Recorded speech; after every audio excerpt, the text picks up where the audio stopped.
Olá, bem-vindos a mais um podcast com Leandro Castro.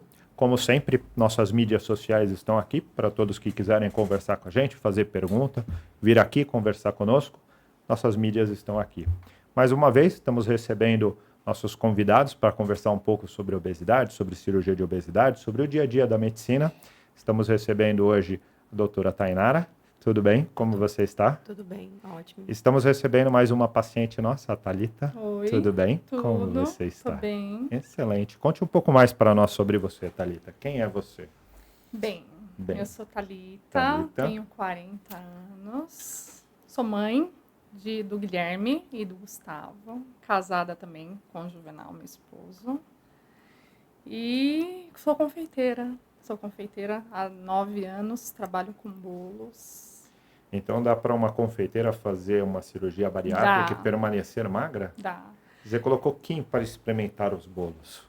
Não, o Juvenal. O Juvenal, meu esposo, ele gosta de provar assim, mas a gente consegue. Hoje, nunca gostei de doce, sempre fui super fã de salgada, nunca gostei de doce. E a gente só provava só o essencial mesmo para alguns sabores, né? E agora a gente continua do mesmo jeito. Você sabe que quando a gente começa as entrevistas no consultório e a gente pega um paciente que trabalha com comida, então nós já operamos pizzaiolo, donos de pizzaria, dono de hamburgueria, eu já operei muita gente que trabalha com importação de bebidas, Sim. Esse tipo de coisa, e é muito difícil para essas pessoas, porque a vida delas é ver comida, né? É estar ali de frente com a comida, e eu acho isso um ponto muito mais difícil para as pessoas, mas pelo que você está falando, para você é super tranquilo. Eu tenho bolo todos os dias. Atendo buffet, atendo cliente final, e assim, de quarta em diante eu não tenho vida. Produção de bolo, sábado, domingo, feriado. Às segundas-feiras a gente tira uma folguinha, a hora onde a gente intercalava com as consultas lá no instituto, né? Perfeito. Mas doce na minha vida são todos os dias. Todos os dias. Mas você chega a comer todos os dias? Não. Doce não. O que você acha disso, tá? É difícil, né? Porque geralmente quem convive com doce todos os dias acaba criando um vício pelo doce, né? Ainda mais você que produz.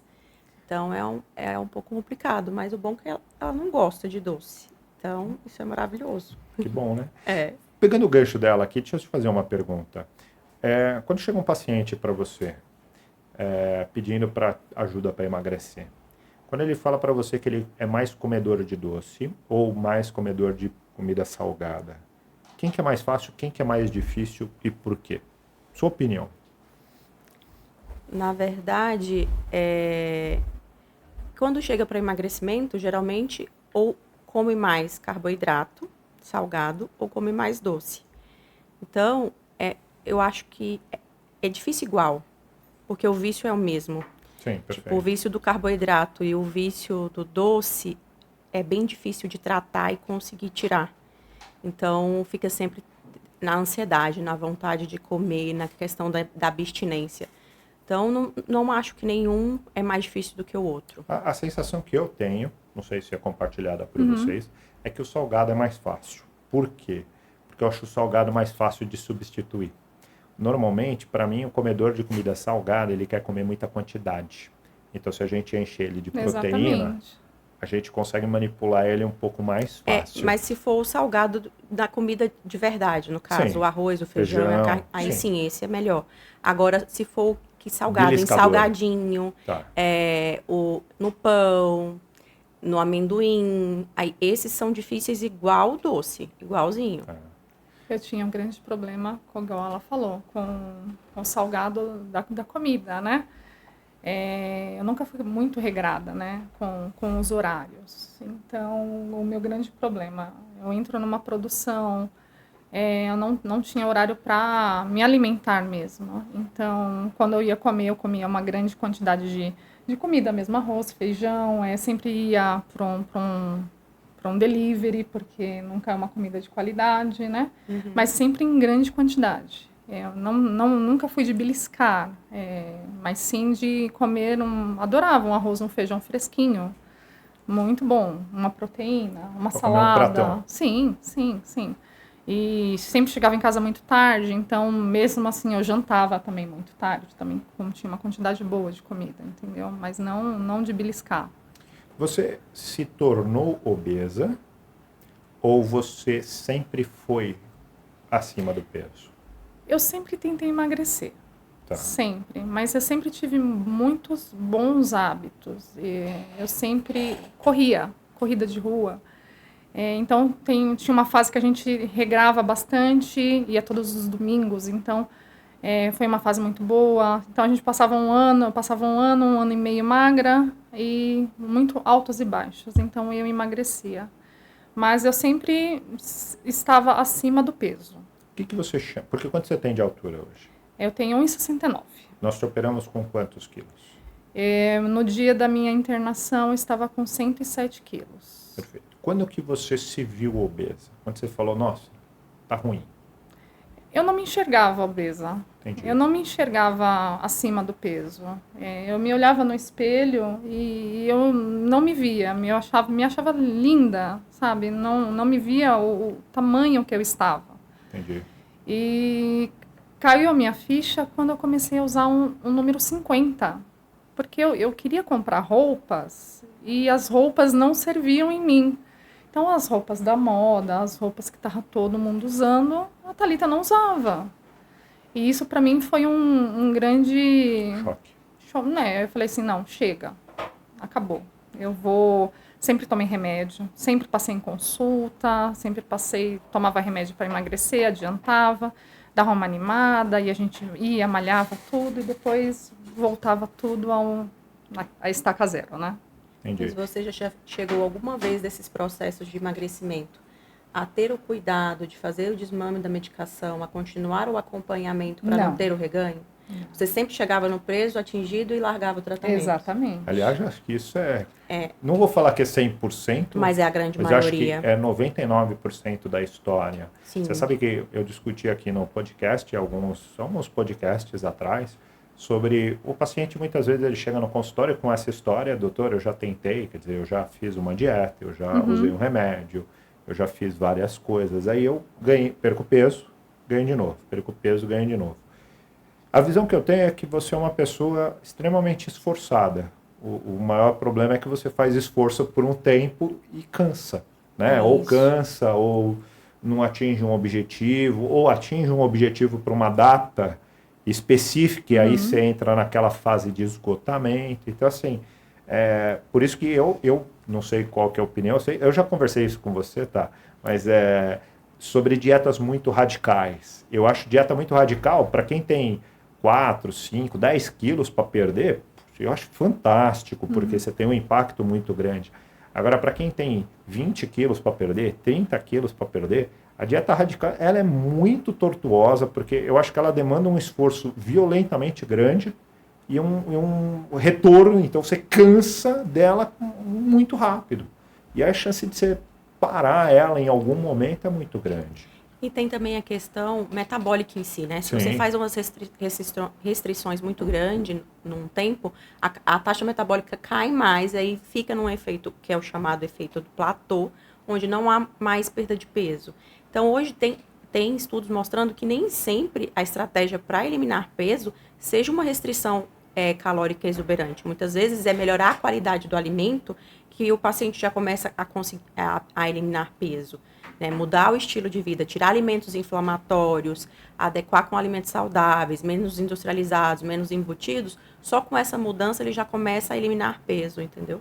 Então, dietas restritivas demais são para curtos períodos e avaliar individualmente, porque também tem a questão de desencadear quadros ansiosos e depressivos com mais facilidade também, porque a pessoa acaba não podendo comer, que é o que traz a felicidade, e acaba desencadeando. Eu acho que não é nem eu trazer a felicidade, é a chamada válvula de escape do dia a dia, sim, né? É. Porque a gente tem todas as frustrações, as ansiedades, os nervosismos durante o dia, eu acho que todos nós temos que ter algum tipo de válvula de escape. E é Seja o prazer imediato. alguma coisa que te traga relaxamento. Sim. Eu acho que quando você consegue trazer um relaxamento com uma coisa boa, por exemplo, uma prática de uma atividade física, uma meditação, uma leitura, o sono mesmo, um descanso adequado, eu acho que é muito bom. Você pode colher coisas ruins, como o uso de drogas, cigarro, no final das contas, comer, porque acaba gerando algum grau de prazer e tapeando esse tipo de frustração. O doutor falou em 3 coisas que eram as minhas válvulas de escape, um vício, tudo. Eu sou operada. Você me operou faz 1 ano e 6 meses atrás e eu era fumante desde os 14, hoje eu tenho 40. E eu fumei meu último cigarro no dia da minha cirurgia. Então, acho que nunca foi tão fácil parar de fumar, porque já teve tentativas, né?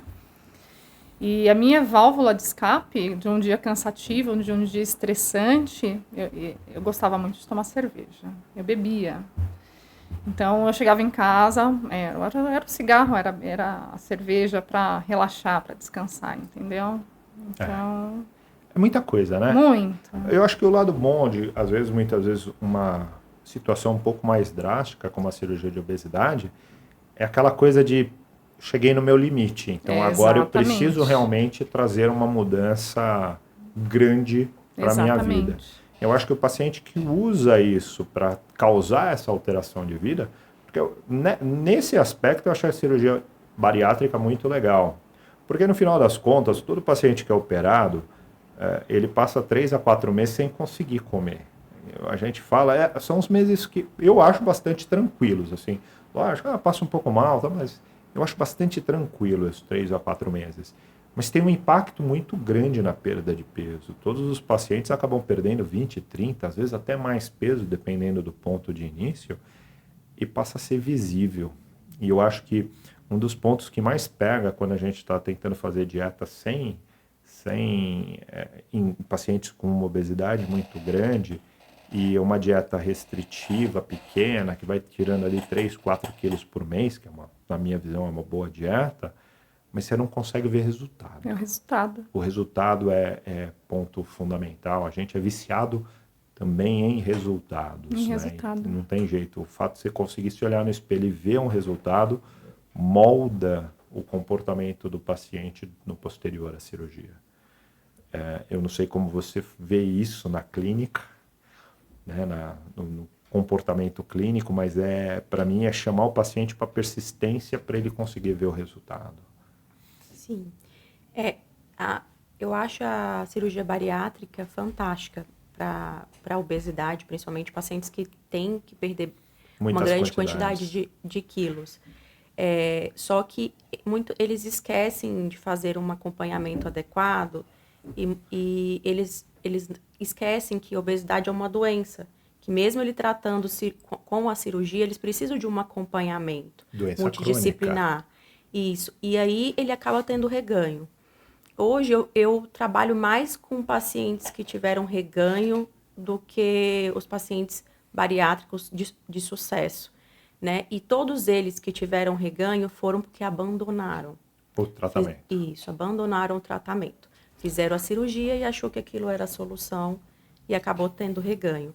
E no começo, todos eles tiveram um incentivo muito grande, porque fizeram a cirurgia, viram o efeito, mudaram o estilo de vida, mas aí desacompanharam e aí entraram num ciclo vicioso de alimentação inadequada, sedentarismo e entre outros, e acabou tendo reganho. Assim, no primeiro momento é fantástico, o estímulo que ele tem é ótimo, que ele está vendo rápido o efeito, o resultado, consegue por um tempo, mas aí ele se esquece. E aí eu acho que é importante lembrar que tem que acompanhar o resto da vida. Você diria para esses pacientes que esse reganho ele é mais frequente, mas é uma opinião, não sei se você já levantou esse dado, no paciente que não atingiu o peso ideal, ou você acha que é a mesma coisa que o que atingiu o peso ideal? Porque a sensação que eu tenho É que a maior parte do reganho está em pacientes que não atingiram o peso ideais, não conseguiram chegar lá. Eles pararam já antes. E aí, ele sabe quando você não atingiu o meu objetivo. Porque muitas vezes quando eu vejo o paciente que atingiu o objetivo, como a nossa paciente que está aqui, é muito mais difícil ter o reganho. Mas muito mais difícil ter o reganho. Mas é uma sensação, não é uma... Eu não sei, não prestei atenção sobre isso, mas eu acredito que seja isso também, né? Porque ficou desacreditado. E eu acho que ficou sem o final da história, sabe? Isso, ficou sem o sucesso, né? No caso. Faz total sentido. Eu vou começar a prestar atenção agora nos pacientes. Eu vejo muitos pacientes que chegam lá, então ele tem lá 1,60 m, ele emagreceu, tipo, saiu de 100 e tantos para 70. Mas aí você fala, pô, de 60 para 70 é um caminho muito grande ainda, sabe? São 10 quilos. É lógico que para quem já perdeu 30, 40, pô, baita de um sucesso perder 30, 40. A própria sociedade de cirurgia bariátrica e metabólica considera um baita de um sucesso 80% de emagrecimento, né? Sim. E não precisa ser 100%, mas eu vejo e a gente insiste muito com o paciente para apertar, para chegar lá no final, porque eu acho que os que conseguem chegar lá no final são os que realmente viram a chave. Até porque esses últimos quilos, eles são muito mais dependentes da atividade física, da mudança comportamental, da transformação. Eles estão ali, sabe? Eles não são aqueles quilos que você está emagrecendo simplesmente por baixas calorias. Sim. Eles precisam dessa chavinha, dessa cutucadinha final para ir. É verdade. É que eu vejo um outro lado da realidade, Claro. né? Então, não tenho os pacientes que não têm reganho, não atendo Não muitos. aparece. Então, não aparecem. Então, certamente fazem a suplementação com outros médicos que não sejam focados no emagrecimento também, né? E para você que está em casa, a doutora Tainara está lá no consultório, não só para atender reganho, mas para dar performance para os pacientes, para atender certeza. pacientes que querem justamente melhorar a performance, dos quais nós vamos conversar daqui a pouquinho sobre eles, né? Mas tudo bem. E fala uma coisa para mim, como você vê o uso das medicações novas, dos ejetáveis, nesse tipo de paciente que já é operado de obesidade e teve reganho? Eu acho que é fundamental. Eu acho que é uma estratégia que veio para agregar nos tratamentos no geral, porque vai ajudar na nutrição, de forma... a gente vai conseguir nutrir de forma adequada, porque a absorção desses pacientes é menor, né? A gente vai conseguir fazer a melhora da atividade celular, da atividade metabólica, e com isso a gente consegue diminuir a ansiedade, melhorar a taxa metabólica. Então, para o paciente que está tendo reganho pós-bariátrica, os injetáveis é a melhor saída, eu posso te dizer, porque tem uma absorção mais adequada. Você acha que eles funcionam melhor do que no não operado? Ou a mesma coisa?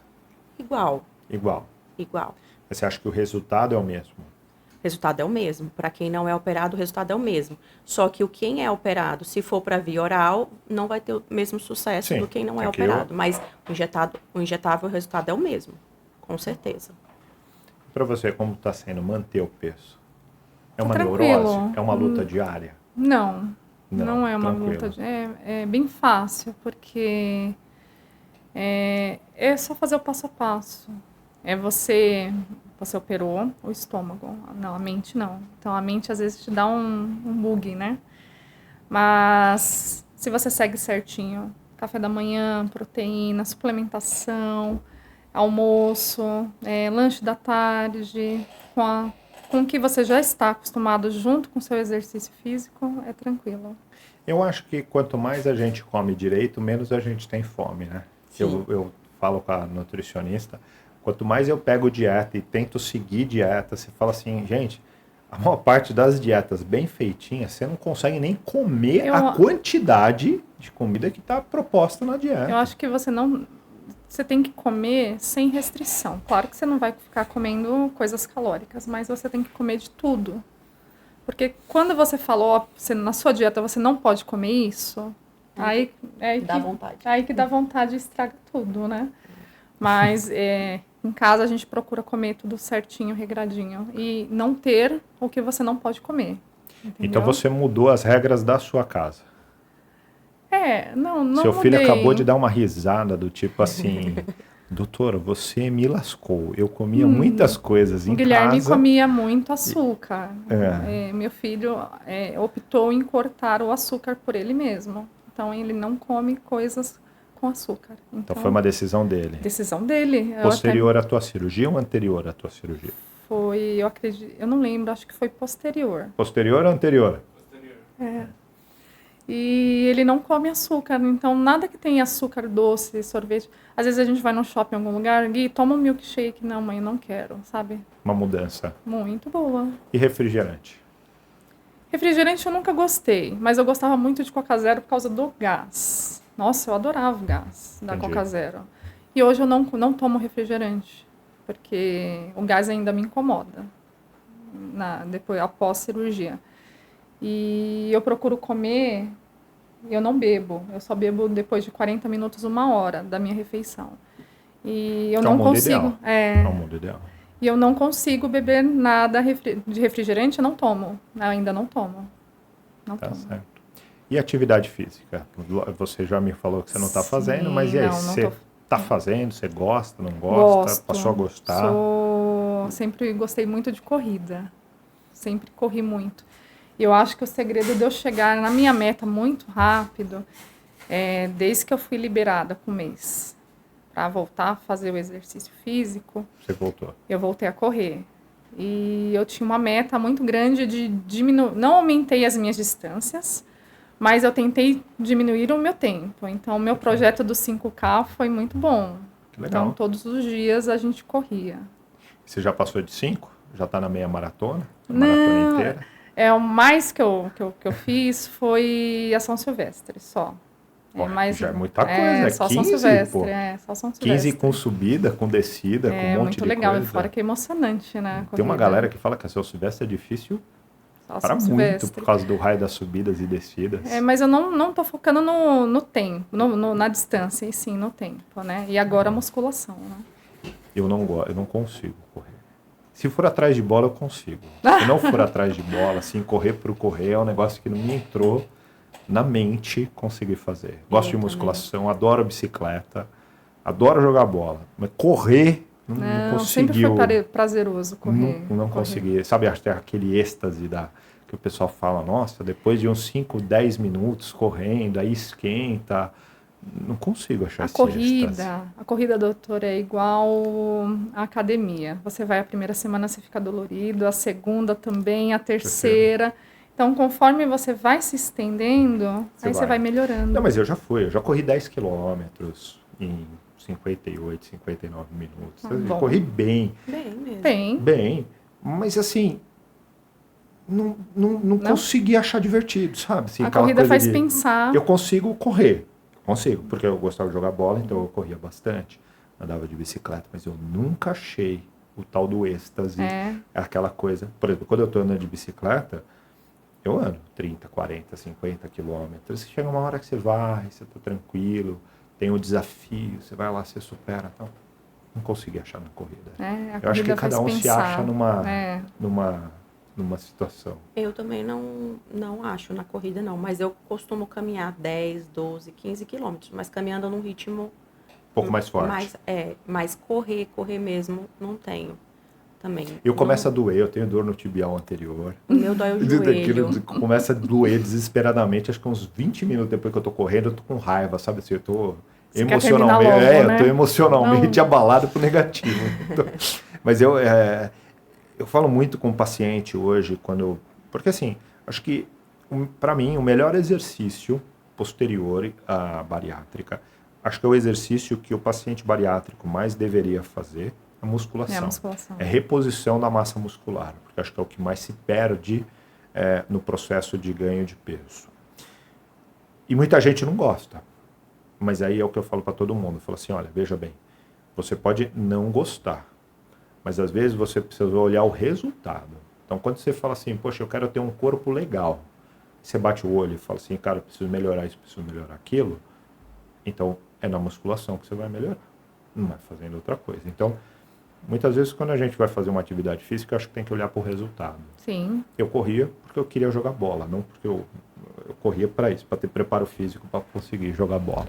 A musculação, ela entra, sim, mas é para ter resultados, para Sim. você ter o corpo Sim. bem, o corpo bem. Então, ela entra na minha vida por causa disso, né? Meus braços hoje são legais, as pernas é devido à musculação.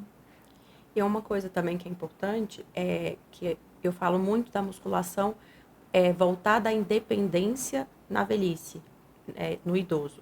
Então, quem faz musculação, quem preserva a musculatura, ganho de músculo, tem uma independência quando é idoso. Então, consegue ter suas atividades diárias sem prejuízo, consegue acompanhar os netos. Então, é pensar também no futuro. É o músculo que você está ganhando e preservando agora, você vai ter a sua independência no futuro, quando tiver idoso. Né? Então, é muito importante isso. Não só isso, né? Fora todos os estudos, Sim. Até discutimos aqui com a doutora Tatiana, todos os estudos mostrando que a massa muscular preservada tem uma diminuição direta na demência, Sim. em uma série de outras doenças neurológicas. Melhora muito a cognição, né? Cognição relacionada ao envelhecimento natural do corpo, né? Sim. Então, assim, é fundamental a gente manter a massa muscular. Sem dúvida. Eu queria falar uma outra coisa com vocês, então. 40 anos. Você se sente fadigada? Como você vê os seus hormônios? Você se sente mais fadigada hoje? Você tem Hoje alguma... não. Não, tá tudo tranquilo. Hoje não, mas com os meus 63, com os meus 43 quilos a mais, A hoje coisa estou era com diferente. 63, e sim, era muito fadigada, agora não. Tá certo. Doutora, mulheres acima de 45, 50 anos de idade, como você vê a reposição hormonal para essas mulheres? É individualizada de qualquer forma, mas os estudos novos dizem que a mulher, no período de transição menopausal, já tem melhora na suplementação hormonal, né, na reposição hormonal, para evitar futuros problemas, principalmente de cognição, de sono.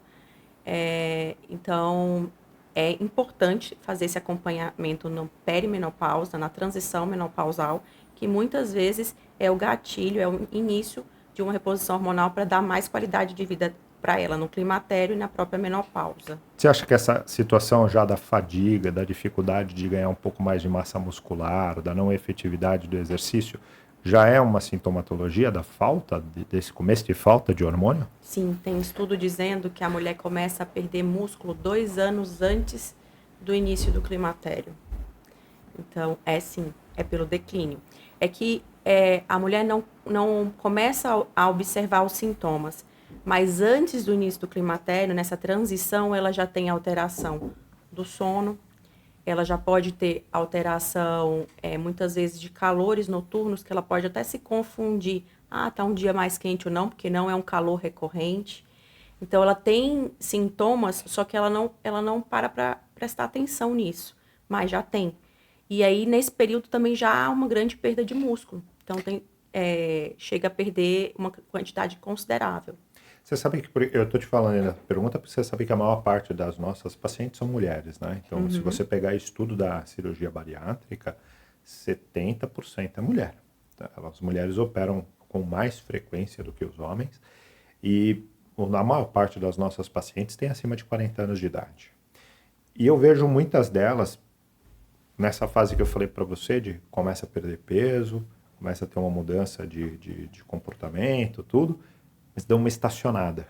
Dão uma estacionada justamente a hora que você põe uma bioimpedanciometria, principalmente, você vê que ela não consegue ter ganho de massa muscular, uma fadiga, tem aquela coisa de, eu não quero ir para academia, eu estou com dificuldade.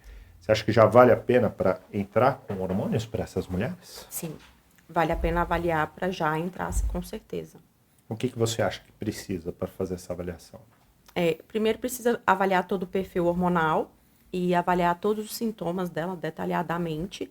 Fazer uma nutrição primeiro, né? Porque o primeiro passo sempre é tentar a produção do próprio organismo.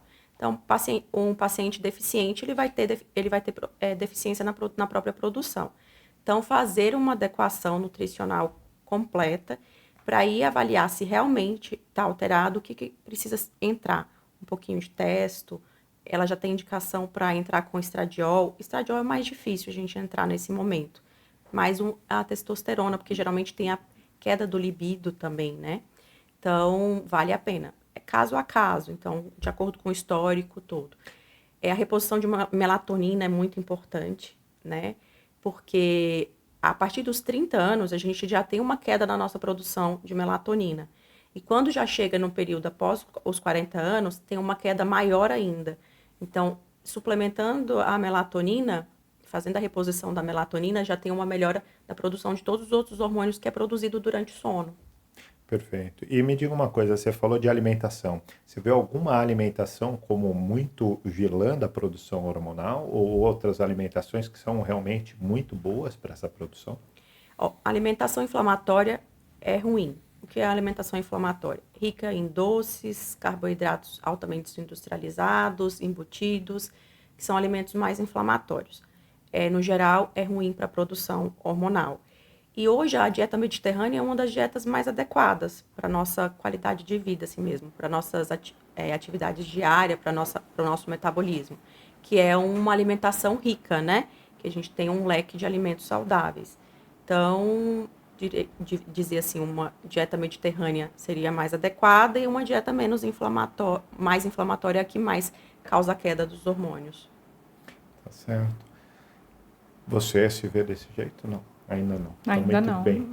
Ainda não. Não tem nenhuma reclamação? Não. Nem do Juvenal? Não. Tá tudo em ordem. Tá tudo em ordem. Tá certo.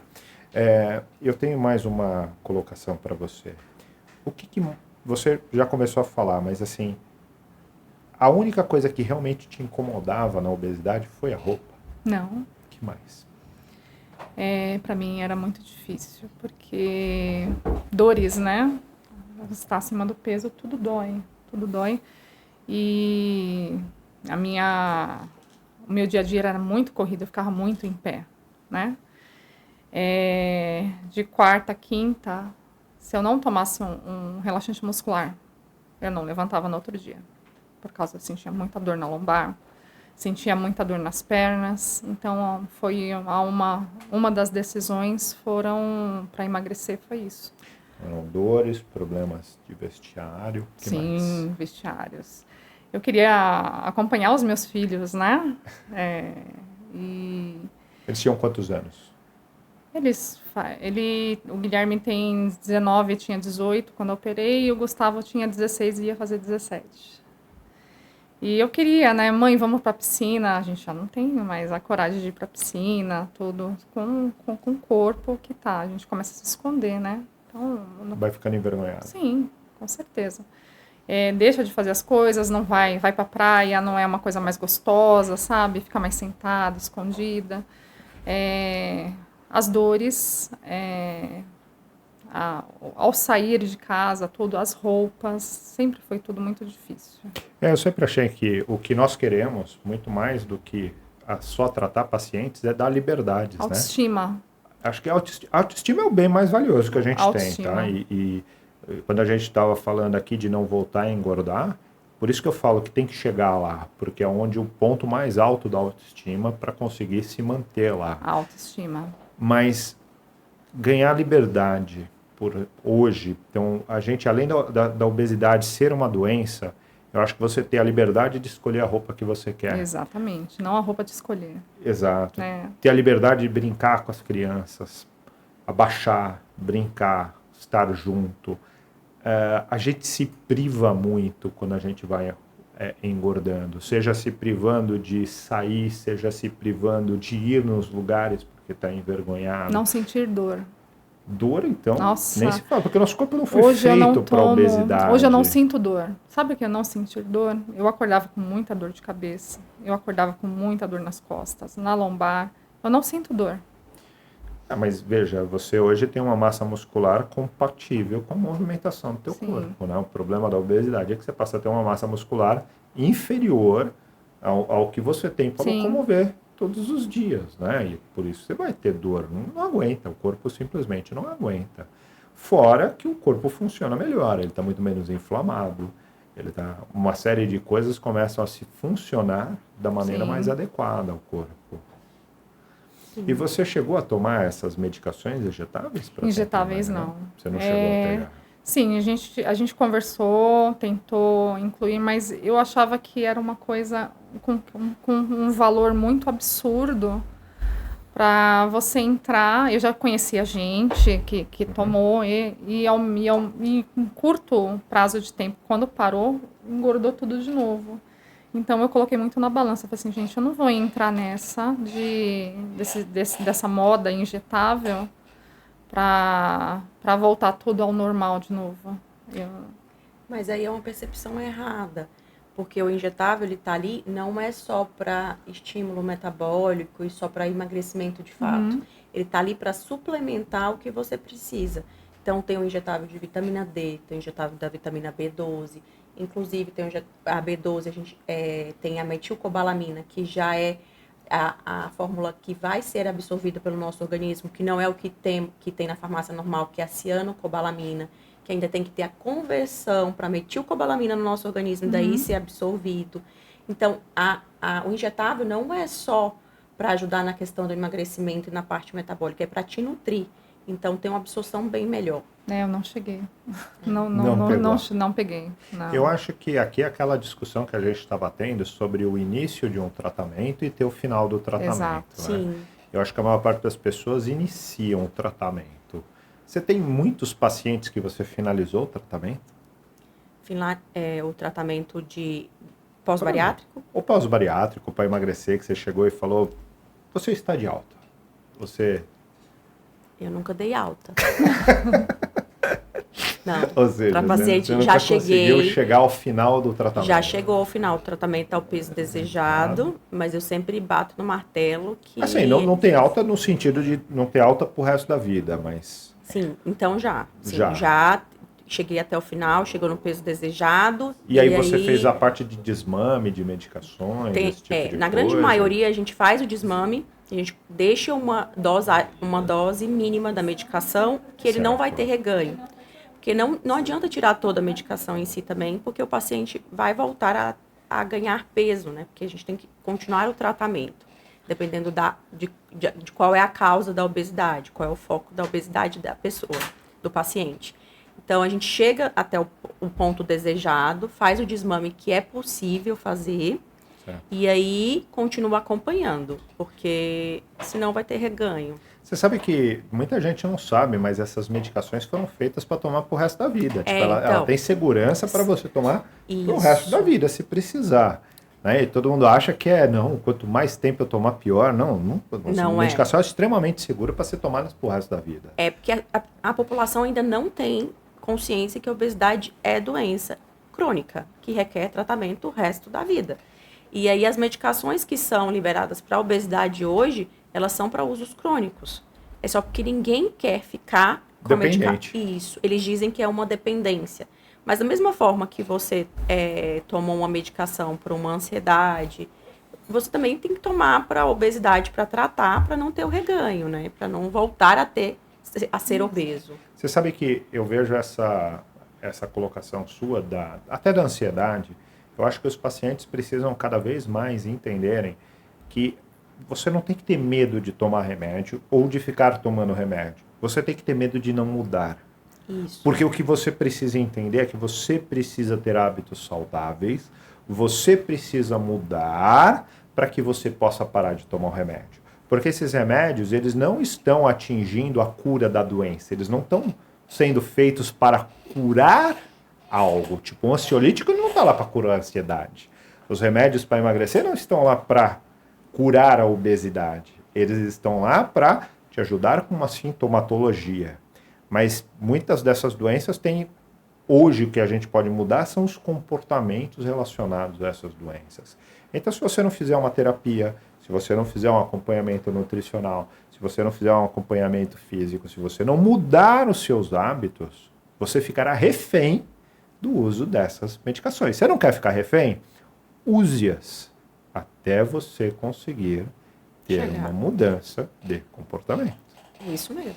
Eu vejo dessa maneira assim muito batido, principalmente muitas vezes os pacientes começam a voltar no consultório e começam a falar assim, doutor, eu começo a sentir uma necessidade de comer um docinho, eu começo a sentir. Eu falo, isso é gula. Isso é a tua ansiedade muito mais forte batendo na tua porta. Então vamos entrar com o ansiolítico antes que você desencadeie essa compulsão. Não, doutor, eu não quero tomar esse remédio. Eu falei, não, você tem que tomar esse remédio e você deveria começar a terapia. Porque a terapia é longa. Você não tem que ter medo do remédio. Você tem que ter medo de não fazer a terapia. De não tratar o que tem que ser tratado. Eu não sei se você compartilha disso, se você vê alguma diferença. Eu compartilho da sua opinião e eu foco sempre para os pacientes terem o acompanhamento psicológico, porque a gente ainda tem uma resistência grande. No tratamento psicológico, né? E eu foco bastante nisso, porque é mudando a mentalidade desse paciente que ele vai ter sucesso no tratamento e vai manter a saúde, manter fora da obesidade, no caso, né? Continuar saudável.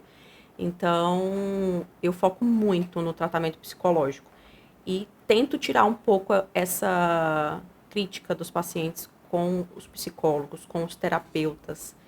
Não é nem crítica, agora faltou a palavra, aversão. Eles muitas vezes têm aversão porque acham que eles não precisam de um terapeuta, né? Eu acho que muitos deles chegaram a procurar um terapeuta e eles têm uma dificuldade de entender que, igual na medicina, tem várias linhas de tratamento psicológico e que, por vezes, se você não se deu com uma linha, procura outro.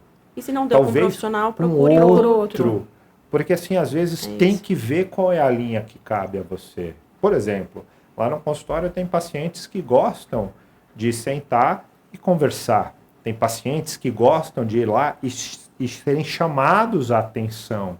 Tem pacientes que gostam da coisa mais amena, tem pacientes que gostam da coisa mais enérgica. Tem gente que responde a vários tipos de estímulos. E acho que a sessão da psicologia é dessa linha. Por isso que existem tantas linhas de tratamento dentro disso. Você já chegou a fazer terapia? Sim. Gostou? Mas pós-bariátrica, não.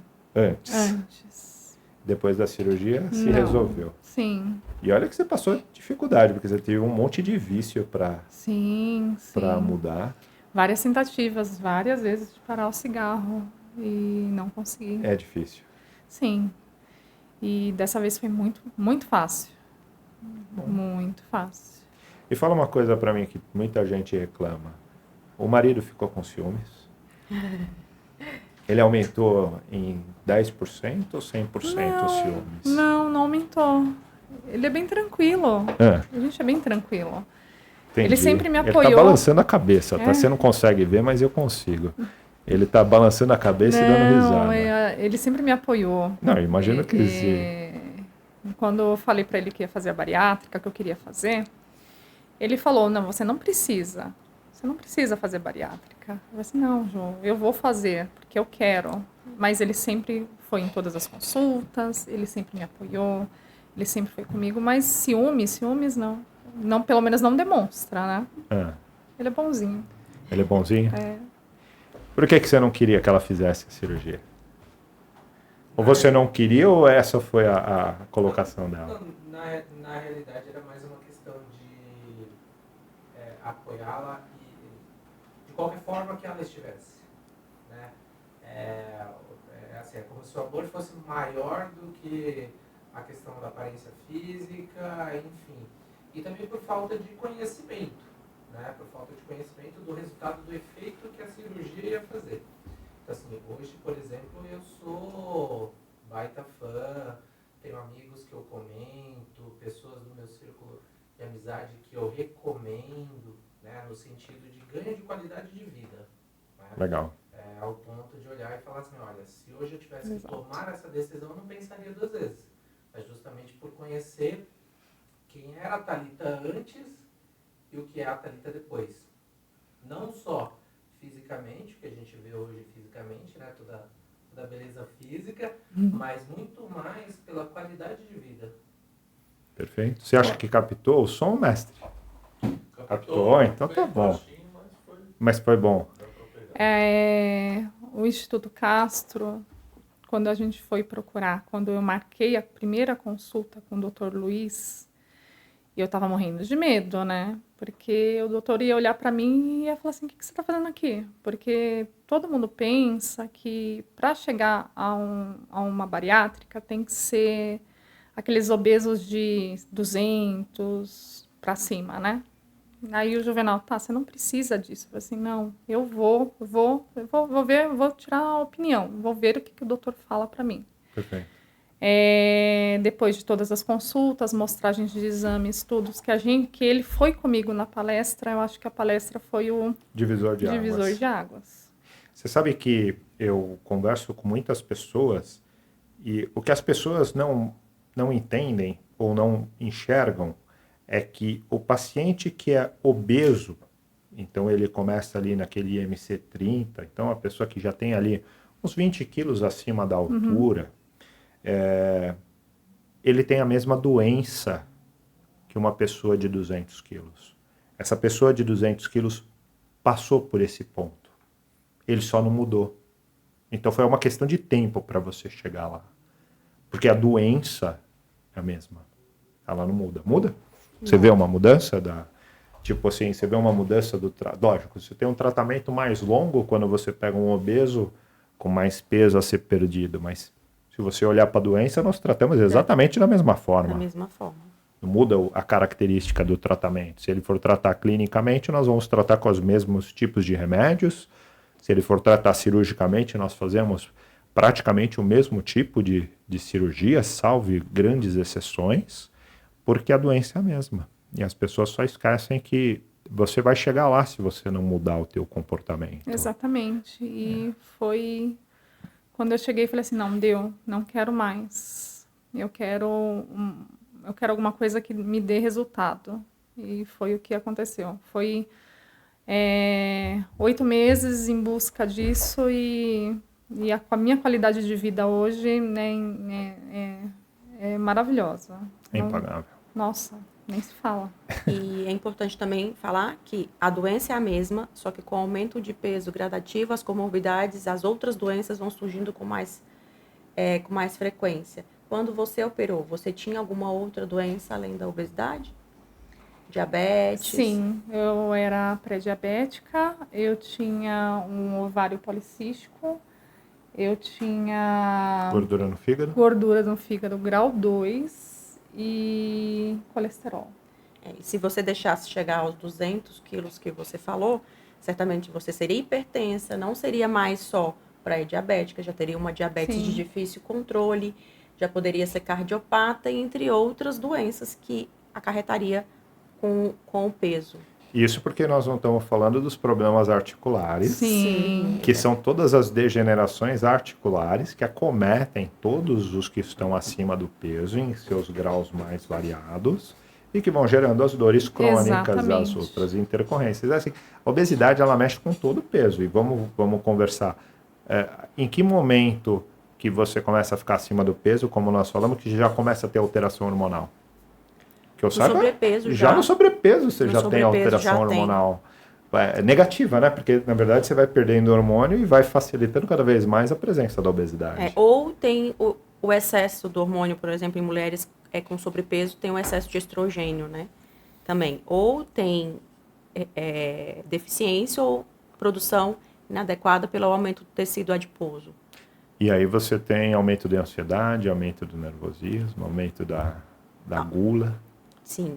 Aí desenvolve compulsão alimentar extrema. E aí vai embora. E aí vai só ganhando peso e carretando outras doenças, né? Você considera o obeso compulsivo? O obeso compulsivo? Grande maioria, sim. Grande maioria ou todos? A grande maioria, nem todos são compulsivos. Porque uma vez eu ouvi uma frase que eu também não sei se você vai compartilhar, de um grande endocrinologista, que o grande problema da obesidade é que o obeso é compulsivo cíclico. Ele faz ciclos de compulsão. E daí, inclusive, o tamanho da dificuldade de tratá-lo, porque você não consegue entender em que momento que ele entra na fase compulsiva. Eu discordo, porque tem obesos que eles não têm quadros de compulsivos, que chega a comer e ter a sensação de culpa após, com todos os sintomas de compulsão. Ele come porque ele tem aumento de fome real. e não uma compulsão. Tem uma grande quantidade, tem uma fome muito grande. E não porque ele sente a vontade de estar comendo. Ele come por fome, não por vontade de comer. Perfeito. Então, acredito que não seja todos. E você acha que essa fome tem muito a ver com hormônios? Esse paciente que tem fome o tempo inteiro, você vê alguma desregulação hormonal nele? Sim, pode ter a alteração nos hormônios que dá saciedade, né? E pode ser um descontrole hormonal por deficiência de outros hormônios também, que ajudaria na questão das atividades diárias, né? E acaba tendo mais fome. Mas você acha que esse paciente que ele tem muita fome, a desregulação pode vir pelo tipo de alimento que ele está comendo? Está comendo um produto mais industrializado, uma farinha branca com mais excesso, esse tipo de coisa, ou não? Sim. Por exemplo, paciente que come muito carboidrato, ele tem picos de insulina, né? Perfeito. E a insulina no nosso organismo alta, ela dá mais fome. Quanto mais insulina, mais fome. Quanto mais insulina, mais fome. Então, se tem uma alimentação rica em carboidrato, ele vai ter mais fome, né? E aí tem também a questão do descontrole hormonal, por exemplo, produção de grelina, de toda a produção dos hormônios da saciedade também. Então, também dá mais fome. Então, é totalmente vinculada à produção hormonal. E falando em reposição hormonal, só para a gente deixar um tema fechado aqui. Para você, quem você vê com mais dificuldade hormonal? Homens ou mulheres? Porque a sensação que eu tenho é que é mais frequente a reposição hormonal no homem, mas eu sinto a mulher sofrendo mais por alterações hormonais do que o homem. Ou estou errado? Tá certíssimo. E é uma questão ainda que tem que melhorar muito no nosso país, porque o sofrimento da mulher na menopausa hoje não é valorizado, né? E não só na menopausa, em qualquer fase da vida, quando tem uma deficiência hormonal. E do homem é tratado de uma forma diferente. Porque para a mulher ainda tem a questão do risco, dizer que a reposição hormonal vai dar risco de câncer de mama, vai dar trombose, piora questões cardíacas, risco cardiovascular. E já por estudos antigos, isso. Certo. E hoje já tem N estudos mostrando que a mulher tem maior benefício com a reposição hormonal. Então, ela preserva musculatura, preserva osso, melhora a cognição, melhora sono, vai trazer vitalidade para ela, né? Mas ainda vivemos um momento difícil Eu acho aqui que no muitas Brasil. mulheres parecem que se aceitar, né, nessa fase do climatério. Entrei em menopausa e passa a ter uma aceitação ali, tipo, aceitação de, eu não preciso tratar, tá tudo bem, coisas desse tipo. Ainda bem que isso tem diminuído, porque as mulheres estão ficando na menopausa ainda com uma vida muito ativa e estão percebendo que elas querem continuar ativas, né? Então, está diminuindo essa aceitação. Mas a gente ainda tem muitos colegas que ainda são contra, né? E aí que falam que, você está sofrendo isso, é menopausa, vai acontecer de qualquer forma, é o ciclo da mulher, você tem que aceitar.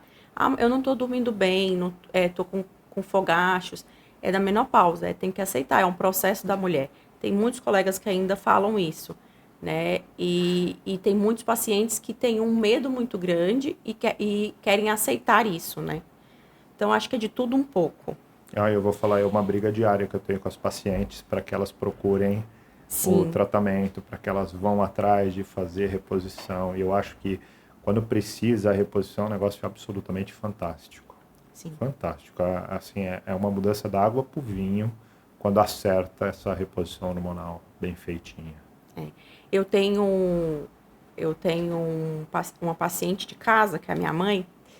Minha mãe entrou na menopausa e depois de 1 ano e pouco, já na menopausa, ela resolveu fazer faculdade novamente. E aí ela começou a fazer psicologia. E passou um período que ela estava sem o hormônio, não lembro por que foi. E aí ela teve um cansaço gigantesco, uma fadiga, não estava rendendo na faculdade. Ela falou assim, eu não consigo, eu preciso da minha reposição, é minha qualidade de vida. Não tem como eu viver dessa maneira. Quantos anos ela tinha? Minha mãe, 53. Isso ela aconteceu agora, então. Foi agora, recente. E aí, você acertou a reposição dela? Foi. Aí eu perguntei o que estava acontecendo. No final, o potinho estava durando mais do que era para durar. Não estava aplicando a quantidade correta. Então, aí, na verdade, foi só adequar, orientar e fazer um novo, porque aquele lá já não estava dando. Na verdade, ela estava fazendo uso, só que já não estava sendo eficiente, porque já tinha passado o tempo e não estava fazendo a dose adequada. Perfeito. E aí, você tem muito medo de entrar na menopausa? Por incrível que pareça, hoje eu fui na farmácia e enquanto o farmacêutico pegava meu remédio, uma moça estava com um rapaz do lado, vendo um remédio para menopausa. Aí ela estava explicando do calor à noite, das sensações que ela estava sentindo. Aí a moça falou para ele assim, olha, você tomando esse remédio vai te ajudar. E eu parei para pensar, falei assim, gente, eu tô com 40 anos, quando que vai começar exatamente essas sensações? Espero que demore um pouquinho mais, né? Mas pensei hoje, por incrível, e hoje foi um assunto abordado aqui com vocês. Legal. Você vê, doutora, alguma forma de antecipar ou postergar essa menopausa? Tipo assim, tem coisas que a gente consegue fazer ali nas primeiras alterações, se você começar a repor hormônio, a gente consegue tardiar essa menopausa? Porque a menopausa é meio genética, né? Qual a idade que eu começo a me preocupar com isso? A menopausa começa, ela pode, a menopausa na época correta é a partir dos 45 anos. Uhum. Agora, com 40 anos, você já pode ficar atenta, que você já pode começar a iniciar o período de transição menopausal. Então, você pode já começar a apresentar alguns sintomas. Se vir apresentar alguns sintomas que eu cheguei a falar, que é dificuldade no sono, uns calores à noite, uma vez ou outra, uma irritabilidade no ciclo, o ciclo ser mais longo ou mais curto, é bom sempre observar. Se você começar a perceber, é bom procurar um profissional para te ajudar.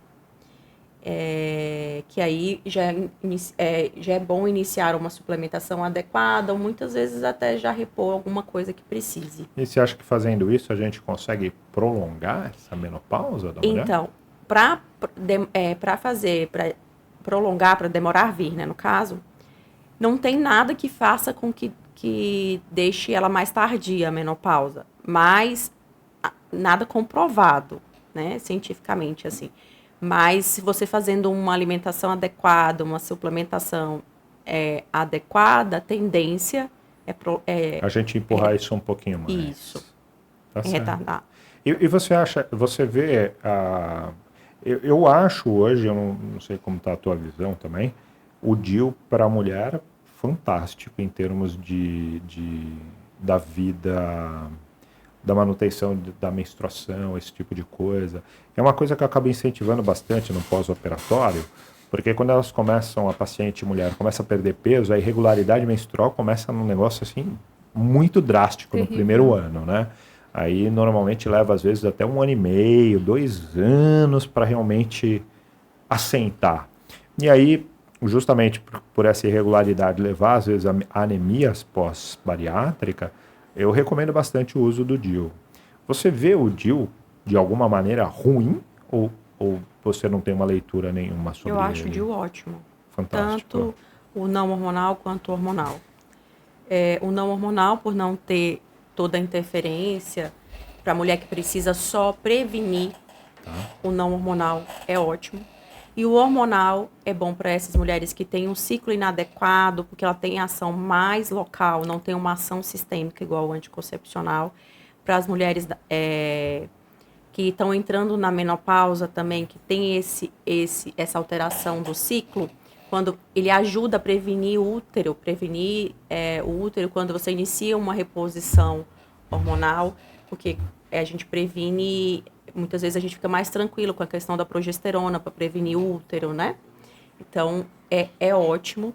E para as mulheres também na pós-bariátrica também é fantástico, porque é muito comum mesmo, que nem você falou, a anemia Irregularidade. por causa da irregularidade menstrual. E se ela tiver com um DIU de Mirena, que é um DIU hormonal, por exemplo, acho que é o mais famoso deles, é o Mirena. Isso. Ela pode fazer reposições hormonais de outras maneiras ou atrapalharia? Não atrapalha nada. Nada. Pode fazer tranquilamente. Tranquilamente. É até, para a mulher que está entrando na menopausa, até uma segurança na reposição hormonal. Tá com o DIU. Tá com DIU. Porque Legal. o DIU é progesterona local, Perfeito. né? E a gente usa progesterona para prevenir o endométrio, para ele não proliferar com o uso do estradiol. Quando você está com DIU, você fica mais tranquilo, porque você sabe que o DIU não vai deixar proliferar. Tá certo.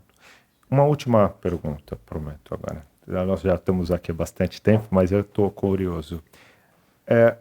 Nas pacientes jovens, nós estamos falando ali porque a cirurgia bariátrica, por exemplo, é dos 16 anos para frente. Essas pacientes muito jovens hoje, entre 16 e 25 anos de idade, você vê muita alteração hormonal causada pela obesidade. É só emagrecer ou você vê outras coisas em termos de, não reposição, mas tratamentos hormonais para essas mulheres?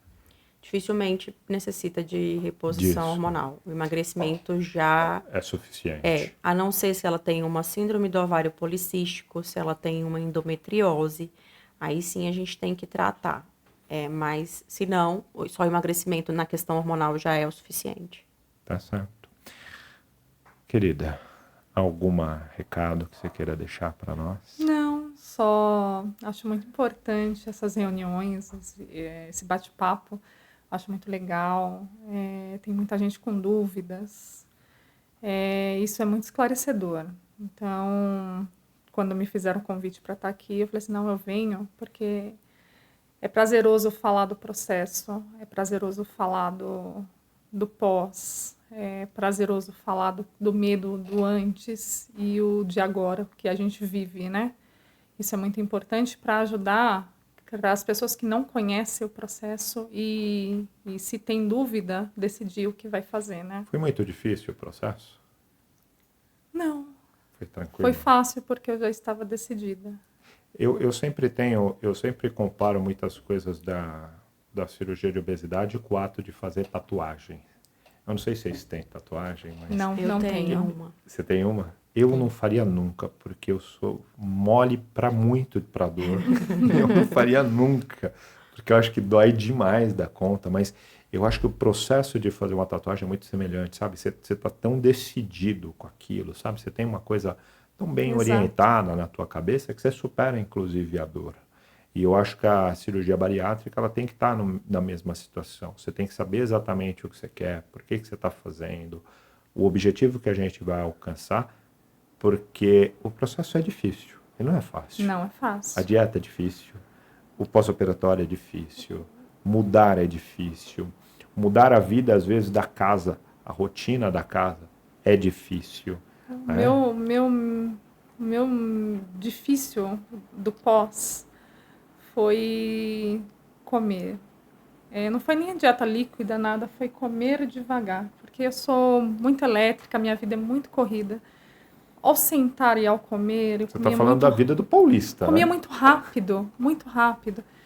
E os entalos foi o que pegou mesmo. A doutora Sônia falou, você vai aprender, ou você vai aprender na dor. E foi o que aconteceu. Eu vou falar que a palavra rápido é difícil de tirar da história. Rápido. Assim. E muitas vezes o paciente que se sente muito bem no pós-operatório imediato, que não tem dor, esse é o mais difícil, né? Porque, tô bem, ele esquece. Vou fazer. Isso aqui, ó, água. Isso aqui é uma tragédia. Sim. Porque às vezes você pega o copo d'água, tô com sede, esqueci que tô operado e blum! Na velocidade que vai, é a velocidade que volta para cima. Exatamente. Então, assim, acho que tem que estar realmente muito decidido a mudança. Sim, a minha decisão foi... Eu sempre fiquei focada depois que eu decidi fazer. Então, só agradecer. Esse bate-papo aqui ajuda bastante gente a decidir e a conhecer realmente o processo. Bom, muito obrigado pela sua presença. Imagina. Doutora, algum recado? A doutora mais difícil de encontrar do Instituto, a doutora mais difícil de agendar no Instituto. Eu gostaria de agradecer. Sempre muito bom estar aqui, esse bate-papo, troca de conhecimento, de vivência. te dar os parabéns. Obrigada. Porque você venceu não só a obesidade, mas o vício do tabaco, que é um vício muito complicado. E é isso. E dizer também para os pacientes, obesidade é doença, precisa tratar e acompanhar o resto da vida. Não só é doença, como eu falei, é uma doença que ela começa como de todo mundo. Então, um paciente que amanhã tem 200 quilos, ele passou pelos 90, pelos 100, pelos 110. É a mesma doença, gente. Abre o olho. A gente precisa, como todas as doenças, tratar o mais precoce possível. Nós estamos lá para ajudar, para tratar. A doutora está lá para pegar o nosso pós-operatório e fazer você ficar ainda melhor. Nossos pacientes estão aqui para ajudar e incentivar todos os que já querem fazer ou pensam em fazer. Eu acho que realmente essa troca de ideia é fantástica. Eu acho que é conseguir enxergar a obesidade pelos olhos de vocês, dos pacientes. Então, vocês falarem para a gente o que vocês realmente enxergam, onde está realmente a dificuldade. Muito obrigado pela presença. Obrigada a você. A todos que estão nos assistindo. Lembrando sempre que o QR Code com as nossas mídias sociais estão aqui. Para todos os que quiserem conversar com a gente, quiserem mandar perguntas, quiserem conversar com a doutora Tainara, quiserem vir aqui conversar conosco, é só entrar em contato conosco. Muito obrigado e até a próxima. Muito obrigado.